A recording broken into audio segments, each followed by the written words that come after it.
안녕하세요. 저는 60대 초반 주부입니다. 저는 슬하에 딸과 아들을 하나씩 낳았어요. 첫째인 딸은 졸업을 해서 취업에 성공했고, 아들은 이제 졸업을 앞두고 있습니다. 결혼한 지는 30년이 되었어요. 저는 결혼을 하자마자 시댁과 합가해서 살았습니다. 진짜 힘들었어요. 시어머니는 보통이 아니셔서 기상천외하게 시집살이를 시켰습니다. 시아버지는 또 어떻고요? 하도 보수적이시고 가부장적이셔서 찍소리도 못 냈습니다. 그러다가 아득바득 돈을 아끼고 아껴 겨우겨우 분가를 했어요. 그것도 잠시 시아버지가 암에 걸리셔서 다시 합가해야 했지만요. 시아버지를 제가 8년 동안 수발을 들었어요. 그렇게 시아버지를 보내드리고 나니 시어머니가 아프시더라고요. 원래 지병이 있으셨는데 아무래도 시아버지가 그렇게 세상을 등지시니 시어머니가 병이 나셨습니다. 그래서 시어머니 수발도 들었습니다. 결혼 생활 동안 가슴에 피멍이 수백 개는 들었어요. 괴로운 날의 연속이었거든요. 오죽했으면 저는 시아버지가 돌아가셨을 때 안도의 한숨이 다 나왔습니다. 이제 살았구나 싶어서요. 시어머니도 몸이 아프셔서 모시는 와중에도 제게 할 말 못할 말 구분 못하셔서 그때는 참지 못하고 집을 뒤집어 엎어버렸습니다. 그렇게 저는 시집살이에서 해방되어 평화롭게 살고 있었죠. 시집살이가 오죽 심했으면 제 아이들도 자기 할머니를 싫어합니다. 제 남편은 또 외동이라서 어찌나 자기밖에 모르는 이기주의자인지 마음고생, 몸고생 다 했어요. 그러던 어느 날 남편이 저에게 졸혼을 하자고 하더라고요. 여러분들은 졸혼이 뭔지 아시나요? 요즘 드라마, 예능 이런 곳에서 종종 보이더라고요. 졸혼은 결혼 생활을 졸업한다는 뜻이래요. 이혼을 하는 건 아닌데 서로 따로 사는 거죠. 남편은 저에게 졸혼을 제의했습니다. 본인이 돈을 벌어오는 기계냐며 이제 자기가 번 돈 자기 혼자 쓸 것이라며 딸도 취업하고 아들도 졸업하고 나서 바로 취업할 테니까 셋 다 자기 집에서 나가랍니다. 자기가 돈 벌어서 샀으니 나가래요. 저보고 나가서 제발 돈이라도 한번 벌어서 살아보라고 합니다. 그래야 자기가 얼마나 힘든지 알 수 있다고 말하면서요. 저 있잖아요. 진짜 고생했어요. 독불장군 같은 시아버지 밑에서 온갖 모욕을 들어가며 병수발을 8년을 했고 그 뒤로 시어머니 병수발을 또 5년을 들었습니다. 시부모님이 아프시기 전엔 우리 둘째가 태어날 때부터 심장이 좋지 않아 둘째에게 미친 듯이 매달려서 살았어요. 아들 낳고 나서도 남편에게 육아 한번 부탁하지 않았습니다. 힘들까 봐요. 밖에서 가족을 위해 돈을 벌어오는 걸 제가 잘 알고 있으니까요. 제 결혼 생활 30년 중 절반을 넘는 세월을 누군가를 보살피는 삶을 살았습니다. 제가 그동안 얼마나 다 손에서 놓아버리고 싶었는지 아십니까? 눈 딱 감고 도망쳐버릴까 하다가도 아이들이 눈에 밟혔어요. 둘째에게만 관심이 집중돼서 서운해하면서도 자기 엄마가 최고라고 하는 딸아이의 얼굴과 아픈 와중에도 엄마를 세상 최고로 사랑한다는 아들의 얼굴, 그거 하나 보고 30년을 견뎌왔죠. 이제 좀 여유가 생겼습니다. 아이들도 더 이상 젖먹이 시절이 아니고요. 잠도 제대로 못 자서 마치 귀신처럼 머리 풀어헤치고 뼈가 다 삭아가며 어르고 달래던 시절이 끝나 이제 자기 앞가림을 할 수 있는 나이가 되었고 수발 들어야 할 시아버지도 안 계시고 시어머니 병수발도 끝났어요. 이제 좀 숨 좀 쉬어볼 만한데 집에서 나가랍니다. 저는요 남편에게 네가 수발 한번 들어봐라 할 대상이 없습니다. 남편은 저보고 돈 벌어보라고 말을 하는데 전 남편에게 뭘 해보라고 말을 할 게 없어요. 저는 결혼 생활 30년 동안 먹고 논 적이 단 한순간도 없었습니다. 오히려 밖에 나가서 마음 편하게 집안일이며 육아며 신경 안 쓰고 돈만 묵묵히 벌 수 있는 남편이 부러웠는데 졸호는 그냥 별거와 다름없더군요. 울고불고 해도 남편은 여전히 조론하자고 내세웠고 저는 그대로 집을 나왔습니다.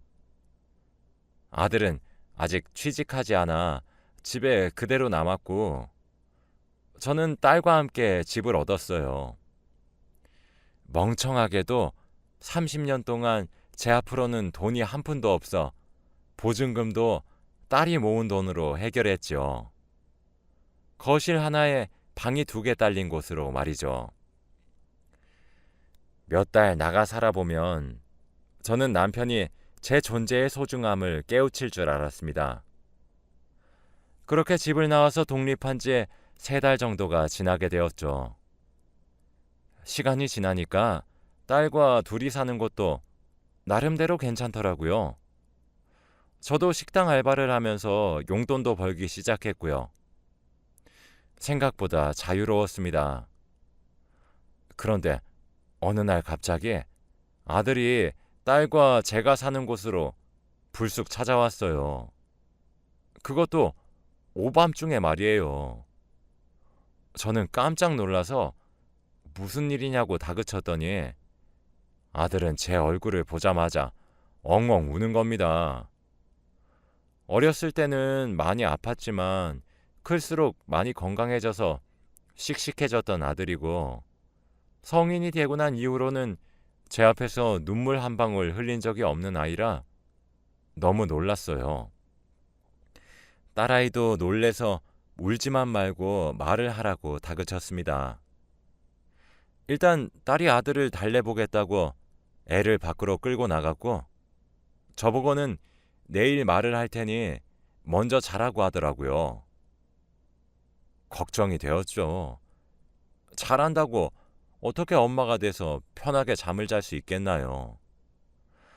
아들과 딸은 새벽이 늦도록 집으로 돌아오지 않았어요.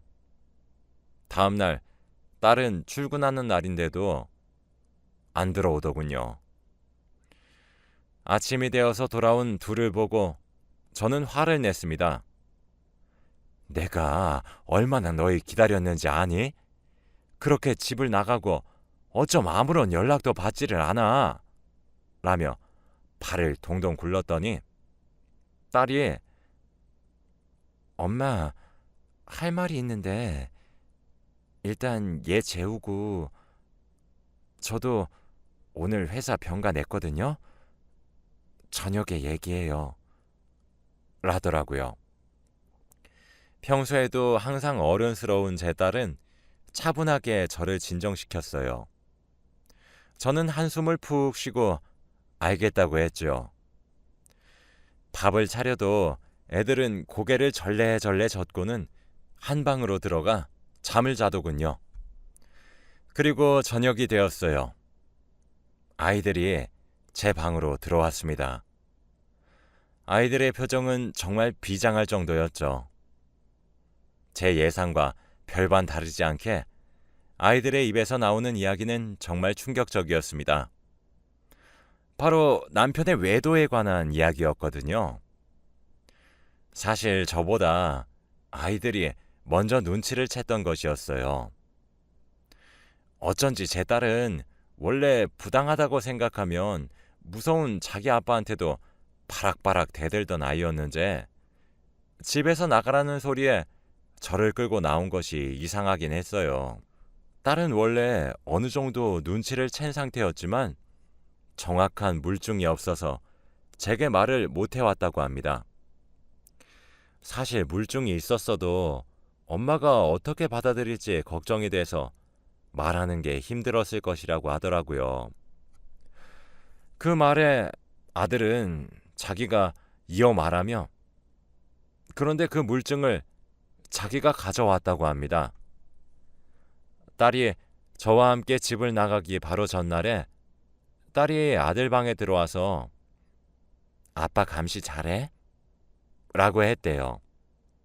그러면서 감시하다가 이상한 점 있으면 바로 누나 집으로 튀어와 라고 말했다고 합니다. 처음에 아들은 누나가 무슨 헛소리를 하나 싶어서 대수롭지 않게 생각했고 아빠한테도 생각을 바꿔보면 안 되겠냐고 몇 번이나 물어봤대요. 그렇게 딸과 제가 집을 떠난 후 남편은 가사 도우미를 고용했다고 합니다.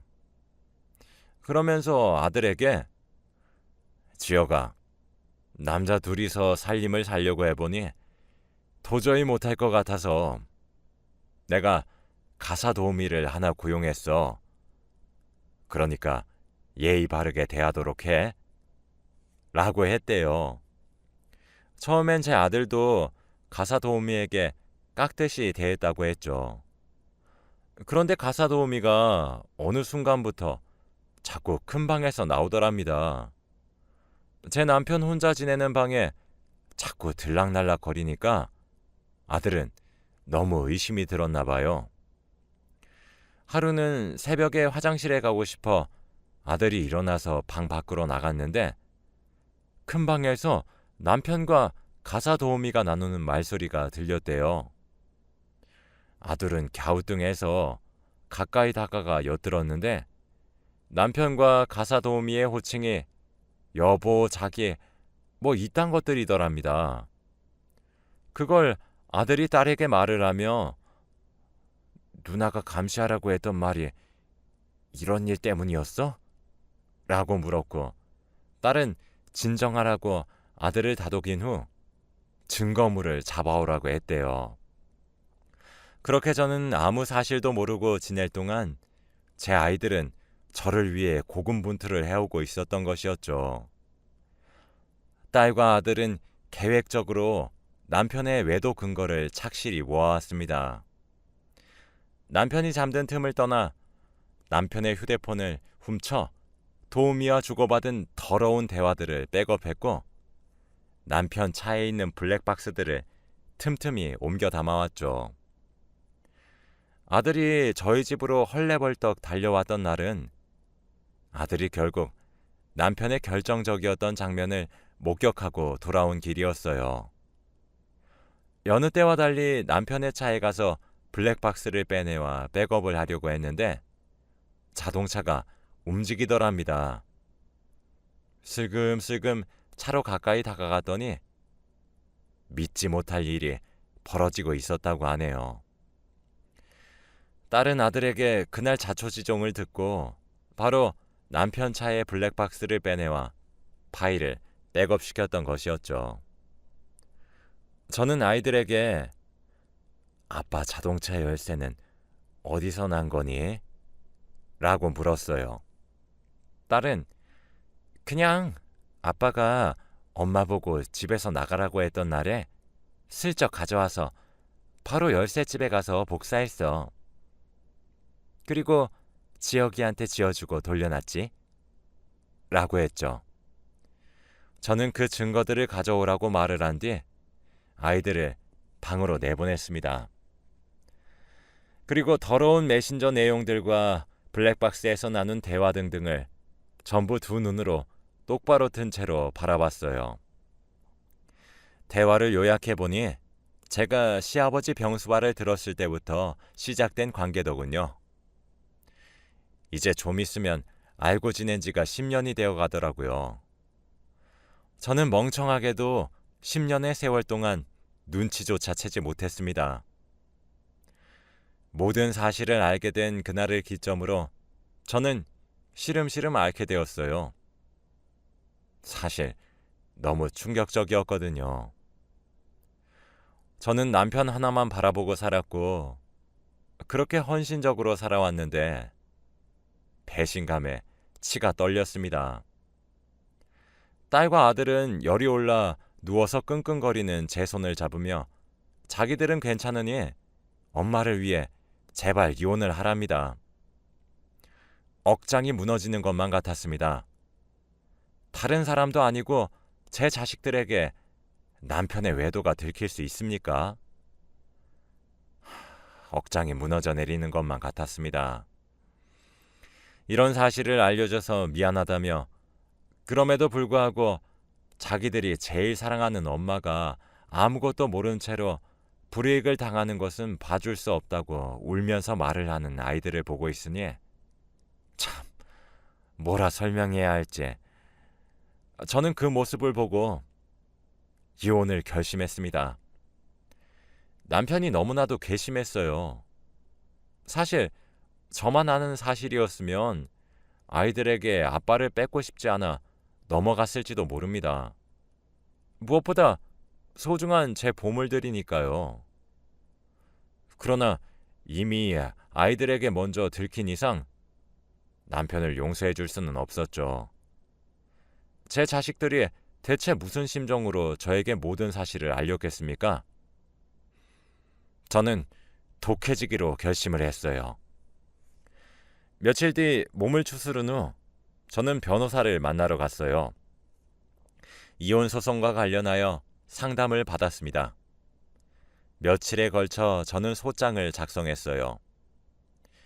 그 후 남편에게 연락을 해서 밖에서 잠시 만나자고 했습니다. 저는 남편을 보자마자 당신 혹시 바람 펴?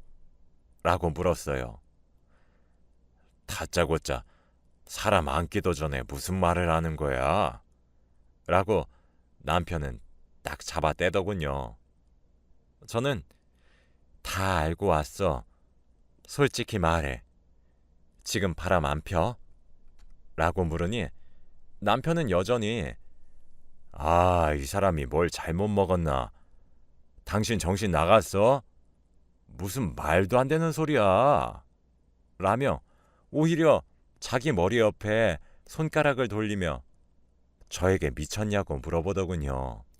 저는 나 오늘 변호사 만나고 오는 길이야. 아마 며칠 뒤에 당신 앞으로 소장이 하나 도착할 거야. 우리 이혼해. 라고 하자 남편은 잠시 할 말을 잃은 듯 멍하니 앉아있다가 그게 대체 무슨 소리야? 라고 하더군요. 저는 그건 당신이 더 잘 알겠지. 맨날 첫날 당신이 하라는 대로 시키는 대로 육아에 집안일에 시댁을 모시는 것까지 다 해주니까 내가 만만했니? 내가 우스웠어? 짐승도 은혜는 안다는 말이 있어. 다른 사람도 아니고 어떻게 당신이 날 두고 바람을 펴? 결혼하자는 것도 결국 집안으로 그 가사 도우미 들이기 위해서 만든 핑곗거리잖아. 라고 소리쳤습니다. 차분하게 말을 하고 싶었지만 결국 저는 이성을 잃게 되었죠. 남편은 두 눈이 커질 대로 커진 채로 저를 바라보고만 있었어요. 저는 씩씩거리며 사람을 바보로 봐도 정도가 있어야지. 그래, 10년 가까이 만난 네 애인이랑은 나랑 이혼하고 난 뒤에 결혼할 거니? 네가 사람이야? 당신이 사람이냐고? 라고 소리치며 제 앞에 놓여있던 제 커피를 들어 남편 얼굴에 들이부었습니다. 전 그걸로도 모자라 남편 몫의 음료도 남편 얼굴에 부었어요. 그리고 음료를 받치고 있던 쟁반을 들어 남편에게 휘둘렀습니다. 남편은 어버버하다 저한테 맞기 시작하자 정신을 차렸는지 제 두 손목을 잡으며 저를 제압하기 시작했죠. 어차피 힘에 부쳤던 저는 남편의 손을 뿌리친 뒤에 가방을 챙기고 일어나 마지막으로 남편 뺨을 내려쳤어요. 이혼하고 두 번 다시 날 찾아오지 마. 당신 외도 알려준 사람들이 누군지 알고 있어? 당신 자식들이야. 알아? 네가 염치가 있고 쪽팔린 거 알고 있으면 내 앞에도 자식들 앞에도 나타나지 마. 라고 쏘아붙이고 저는 휙 뒤돌아서 집으로 돌아가 버렸습니다. 집으로 돌아가는 길 30년 동안 공들여서 만든 탑이 와르르 무너지면 이런 기분일까 싶더군요. 억장이 무너지다가도 슬펐고 눈물을 펑펑 흘리면서 소리내어 울다가도 화가 치밀었습니다. 그렇게 저는 남편과 이혼을 했어요. 제가 결혼 생활을 30년 유지해왔고 제가 아이들의 육아와 가사를 전담해 온 점, 시어머니와 시아버지를 합쳐 총 10년이 넘는 세월을 병수발을 들었고 남편의 외도로 인한 이혼 소송이고 그 모든 증거들이 뒷받침되고 유책 배우자가 남편인 점을 근거로 이혼에 성공했습니다. 저는 완벽히 승소했고 재산 분할 또한 제 기여도를 인정받아 5대5로 분할받을 수 있었고 거기다 남편에게 위자료도 받을 수 있었습니다. 저는 거기서 끝내지 않았고 가사도우미에게도 소송을 걸어 위자료를 받아내었습니다. 남편과 가사도우미 둘 다 오랜 세월을 속여온 점이 괘씸했는지 저와 변호사님이 생각했던 액수보다 더 큰 액수를 받게 되었어요. 그렇게 30년 넘는 결혼 생활을 종지부를 찍었습니다. 저는 분할받은 재산과 남편과 상간녀에게 받아낸 위자료들을 가지고 아이들과 함께 살 새로운 아파트를 하나 구했어요. 딸과 아들 또한 자기 아빠가 제대로 사랑을 주지 않아 애착 관계도 없으니 미련 없이 저와 살기를 택했고 아빠와는 연을 끊고 없는 사람 셈 치겠다고 했다더군요. 남편은 자신의 인생이 파탄이 나서야 자기 잘못을 뉘우치기 시작하더군요. 자기가 미쳤었다며 돌아와 달라고 빌었습니다. 이혼 후에도 미친 듯이 전화가 왔고 제가 전화를 피하면 어떻게 알아낸 것인지 제가 알바를 하고 있는 식당에도 찾아오고 새로 살기 시작한 집 앞으로도 찾아왔어요.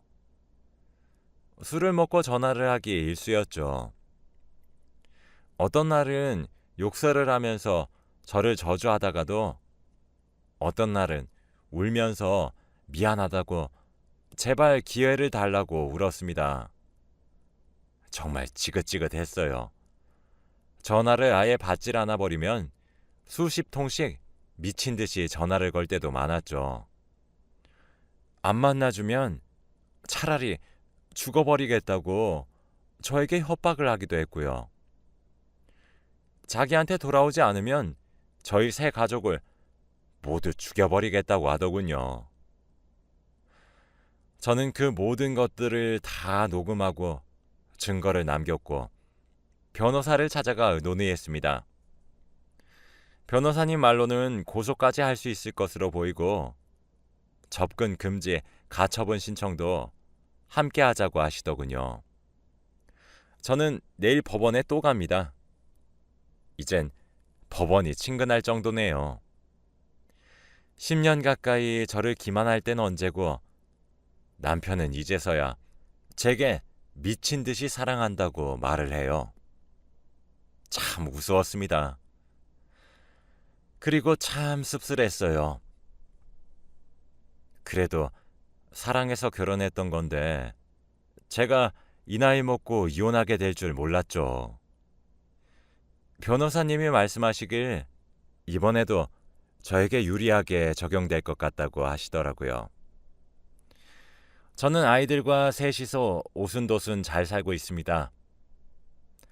딸과 아들이 증거가 없이 미리 말하지 못한 것에 대해 죄책감을 가지고 있는 것만 같아 마음이 참 아파요. 부모 잘못 만나 고생만 시키는 것 같네요.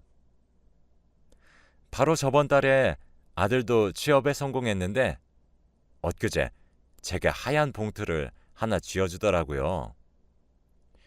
뭔가 싶어서 열어봤더니 돈이었어요. 아들은 엄마, 원래 돈은 봉투에 담아줘야 있어 보이잖아. 우리 엄마 그동안 마음고생 심했으니까 아들내미 첫 월급 마음껏 쓰세요. 라며 건네주더라고요. 눈물이 어찌나 나던지 남편은 밉지만 이런 아이들을 낳아 기르게 해준 점 하나만은 고맙네요.